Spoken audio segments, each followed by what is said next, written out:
திரு சராஷியாம் அவர்கிட்ட கேட்டிருந்தது. திரு ஷியாம், இந்த சர்ச்சையை எப்படி பார்க்குறீங்க? இரண்டு தரப்பிலிருந்து வைக்கக்கூடிய வாதங்கள் அப்படிங்கிறத நீங்க எப்படி புரிஞ்சுக்கிறீங்க? மதிவதனி கருத்து தான் என்னோட கருத்து. அடிப்படையில் இந்துத்துவவாதிகள் அம்பேத்கரை எதிர்த்து தான் வந்திருக்கிறாங்க. இன்றைக்கு 75 வருடங்களுக்கு முன்பு அம்பேத்கர் அவர்களின் code, if Hindu Raj becomes a fact, it will no doubt be the greatest calamity for this country. Hindu ராஜ்யம் வந்தா இந்த நாட்டுக்கு அதை விட ஆபத்தே இல்லை.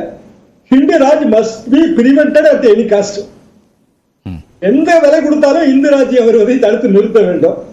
இதுதான் அம்பேத்கரோட கருத்து. Hindu society as such does not exist. It is only a collection of caste.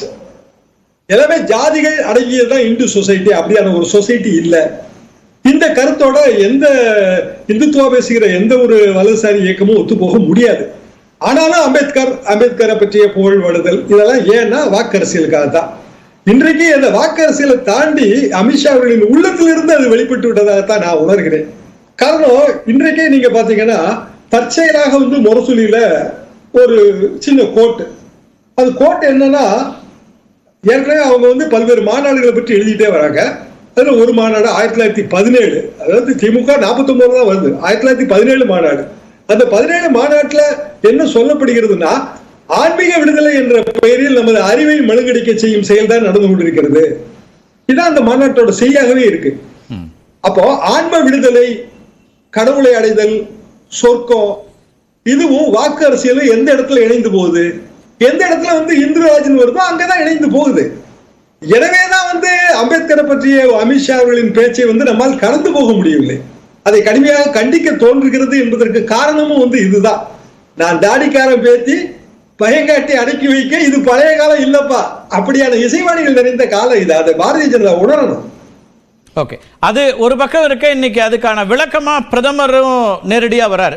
ரொம்ப ரேர் அக்கேஷன்ஸ்ல அவருடைய நீண்ட விளக்கங்கள் வரும். 3 ட்விட்டர் பதிவுகள் மூலமா சொல்றாரு. அதுல ஒன்னு சொல்றது, டேக் எனி செக்டார், நீங்க எந்த துறை எடுத்தாலும் நாங்க இதெல்லாம் பண்ணியிருக்கோம்னு ஒரு பட்டியல் கொடுக்குறாரு. 25 கோடி மக்களை இதுல இருந்து பாவர்ட்டியிலேருந்து வெளியில கொண்டு வந்திருக்கிறோம், SC/ST ஆக்டை ஸ்ட்ரென்தன் பண்ணியிருக்கிறோம், அதே போல அரசு திட்டங்கள்னு ஸ்வச் பாரத்லேருந்து பல திட்டங்கள்லாம் சொல்றாரு. இதெல்லாமே அம்பேத்கருடைய கொள்கைகளை அடிப்படையாக கொண்டதுதான் நாங்க செஞ்சிருக்கிறது அப்படின்றாரு. அதை அப்படி பார்க்கலையா நீங்க?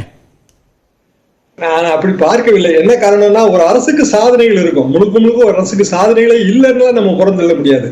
ஆனா ஒரு சர்ச்சைன்னு வரும்போது நம்ம என்ன தேடுவோம்னா அவங்க மனசாட்சியை தான் தேடுவோம். அவங்க மனசாட்சியில அதாவது அடி ஆழத்துல என்ன இருக்கு அப்படின்னா, 75 வருடங்களுக்கு முன்னால் இருந்த சில கோட்டை நம்ம ஏன் இன்னைக்கு மேற்கோள் காட்டுறோம். இப்ப நாகராஜ் அவர்களும் சில மேற்கோள் காட்டினாரு. அது எல்லாமே நம்ம கால கண்ணாடியாக இன்றைய சூழ்நிலையை பிரதிபலிப்பதற்கு நாம எடுத்துக்கொள்ற உத்தி. அப்படி பார்க்கும்போது அம்பேத்கர் மீது நிஜமாகவே இந்துத்துவா அல்லது இந்துத்துவாவை ஆதரிக்கக்கூடியவர்களுக்கு மரியாதை இருந்ததானா? இல்ல. ஆனால் ஓட்டு வங்கி அரசியலுக்கு அவர் தேவைப்பட்டார். எனவேதான் அவர் பயன்படுத்தப்பட்டார். இப்போது திடீரென்று அந்த சாயம் வெளுத்து விட்டது. சாயம் வெளுத்ததுனால் பதற்றம். நீங்களே சொன்ன மாதிரி பிரதமர் அவர்கள் விளக்கம் கொடுத்தது ரொம்ப ரேர் அக்கேஷன். அமித்ஷா இன்னும் ஒருபடி மேல போயிட்டாரு. ஆர்டிபிஷியல் இன்டெலிஜென்ஸ் மூலமாக என் பேச்சை திரிச்சுட்டாங்கன்றாரு. பார்லிமெண்ட்ல பேசுறத ஆர்டிபிஷியல் இன்டெலிஜென்ஸ் மூலமா எப்படி திரிக்க முடியும்? ஆனாலும் அவர் அவ்வளவு பதற்றத்தின் வெளிப்பாடு தானே அது. ஆக ஒட்டுமொத்தத்துல ஏதோ ஒரு வகையில உள்ள கிடைக்க வெளிப்பட்டு விட்டது. எனவே பதற்றம் ஏற்படுகிறது. எனவேதான் இவ்வளவு தூரம் நமக்கு கண்டிக்க தோன்றுகிறது. இல்லைன்னா அதை ஒரு லைட்டர் வெயினா எடுத்துட்டு கூட கடந்து போயிருக்கலாம். ஆனால் தயவு செஞ்சு அப்படி கடந்து போக நம்மால் முடியவில்லை.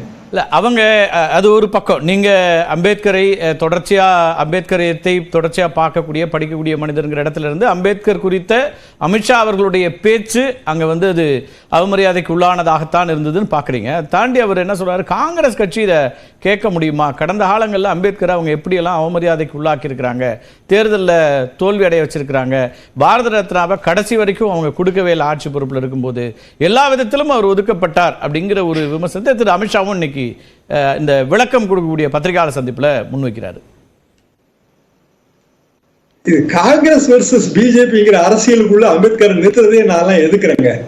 என்ன காரணம்னா, காங்கிரஸ் செஞ்சா தப்புதான், அதுக்கு தானே தண்டிச்சிருக்கிறோம் அவங்கள. 2019 எத்தனை சீட் கொடுத்தோம்? உங்களையும் தண்டிச்சுக்கிட்டே வரவங்கள.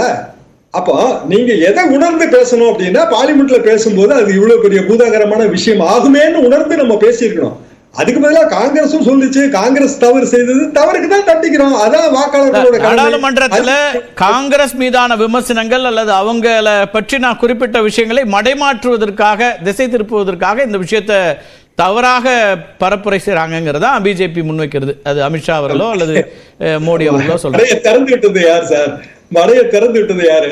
காங்கிரஸ் கட்சி சொல்லியா வந்து அமித்ஷா அவர்கள் அப்படி பேசினார்கள்? இது மாதிரியான ஒரு உணர்வு இல்லாம இருந்தா லைட்டர் வைன்னு எடுத்திருப்பாங்க. ஆனா அப்படி இல்ல என்பதால் தான் இது வந்து சீரியஸ் மேட்டரா மாறுது. அப்ப நம்ம பல விஷயங்களை கம்பேர் பண்ணி பாக்குறோம். காங்கிரஸ் செய்திருந்தால் தவறுதான், அதுல என்ன மாற்றுக்கிறதே கிடையாது. திமுக செய்திருந்தாலும் தவறுதான். ஆனா உடனடியா ரியாக்ஷன் வருது இல்ல, முதலமைச்சர் இருந்து உடனடியா ரியாக்ஷன் வருது. ஏன் எதிர்கட்சி தலைவர் இருந்து வருது? விஜய் கூட வந்து அமித்ஷா பேரை சொல்லியது தவிர ஹோம் மினிஸ்டர் சொல்லியிருக்காரு. விஜய் இருந்து கூட வருது. தமிழ்நாட்டில் இருக்கிற கிட்டத்தட்ட எல்லா கட்சிகளும், பாரதிய ஜனதாவை தவிர எல்லா கட்சிகளும் இதுல ஒன்றுபட்டு தானே இருக்குது. கட்சிகளுக்குள்ள எவ்வளவு முரண்பாடுகள் இருக்கு இங்க. ஆனா அம்பேத்கர் அப்படின்னு வரும்போது, அல்லது அண்ணலுக்கு செய்யப்பட்ட அவமரியாதைன்னு வரும்போது எல்லாரும் ஒரு அணியில திரள்றாங்கல்ல. அப்ப எல்லாருக்கும் இதே மாதிரியான உணர்வு தான். அதுல ஒரு பாயிண்ட் மட்டும் அவங்கள்ட்ட கிளாரிஃபை பண்ணிட்டு அடுத்து போறேன் சார். இது எல்லாமே பேசக்கூடிய அத்தனை பேரும் பாஜக எதிர்ப்பு என்கிற ஒற்றை புள்ளியில் இணையக்கூடியவர்கள். அம்பேத்கருக்காக பேசலன்னு ஒரு விமர்சனத்தை பிஜேபி சொல்லுது. எப்போதுமே பிஜேபி எதிர்ப்புக்கான புள்ளி காத்திருப்பாங்க, அதுல அம்பேத்கர் இவங்க பயன்படுத்துறாங்கன்னு ஒரு விமர்சனத்தை அவங்க வைக்கிறாங்க. அதை எப்படி பாக்குறீங்க? இதே தவிர காங்கிரஸ் செய்திருந்தாலும் இதுதானே சார் சொல்ல போறோம். அடிப்படையில பெரியாரை விமர்சனம் செய்து என்ன ஆயிட்டுன்னா, எல்லா புக் ஃபேர்லயும் பெரியார் சம்பந்தமான புத்தகங்கள் இப்ப அதிகமா விற்பனை ஆகுது. எங்களுக்கு எல்லாம் மகிழ்ச்சி. நாங்க அந்த காலகட்டத்தில இருந்து வந்தோம், பெரியாரோட கூட்டங்களை ஏற்பாடு பண்ணோம். நடுவுல இளைய தலைமுறை மறந்துருச்சோன்னு நான் நினைச்சேன். மதிவதனி பேசும்போது ரொம்ப மகிழ்ச்சியா இருக்கு. இப்ப அம்பேத்கரை பத்தி பேசுறாங்கன்னா இன்னும் அம்பேத்கரை பற்றிய புரிதல் அதிகமாகும்.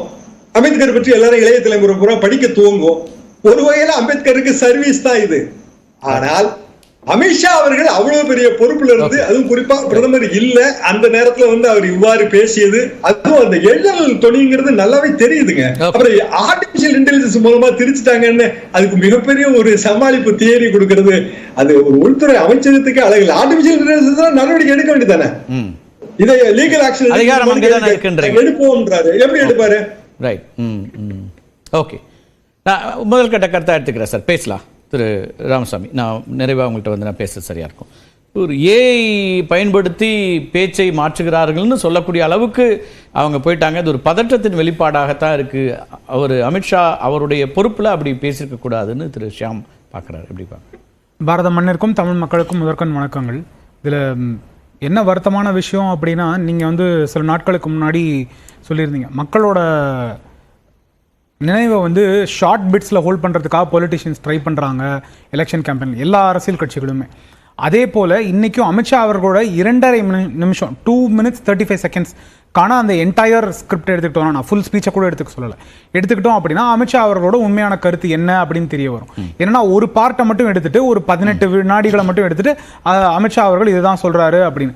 அமித்ஷா அவர்கள் அந்த வார்த்தைகளை அம்பேத்கர் அம்பேத்கர் அம்பேத்கர்னு சொல்லிட்டு அதற்கப்புறமாக அவர் ஒரு கேப்புக்கு அப்புறமா அவர் எனக்கும் சந்தோஷம் தான், ஆனந்தே முஜே அப்படின்றது சொல்றாரு. அவர் எதற்காக எனக்கு சந்தோஷம்னா, நீங்க அட்லீஸ்ட் அரசியல் காரணமாகவாவது நீங்க அம்பேத்கரோட பெயர் உச்சரிக்கிறீங்க, உதட்டளவிலையாவது நீங்க அம்பேத்கரை வந்து ஞாபகம் வச்சிருக்கீங்க அப்படின்றதுல எனக்கு சந்தோஷம் அப்படின்னு. ஆனா திரும்பி அமளி இருக்கு.